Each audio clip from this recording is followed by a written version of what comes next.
মেহেদি এখনো আসেনি, অনেকক্ষণ হয়ে গেল। ফোনটা বন্ধ, এটা তো আরো খারাপ। কোথায় গেল সে?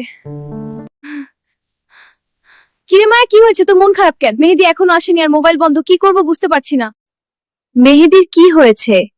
এইরকম তো কোনোদিন হয়নি। চিন্তা করিস না, হয়তো মেহেদি ভাইয়ের কোনো কাজে গেছে। ঠিক আছে, চলো ক্লাসে যাই। ক্লাস শেষ করে আমি মেহেদির বাসায় যাব।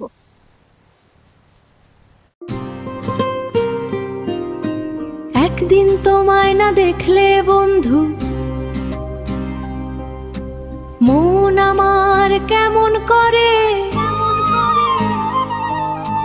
দুই নয়নে আমার শুধু অশ্রু ঝরে। একদিন তোমায় না দেখলে বন্ধু,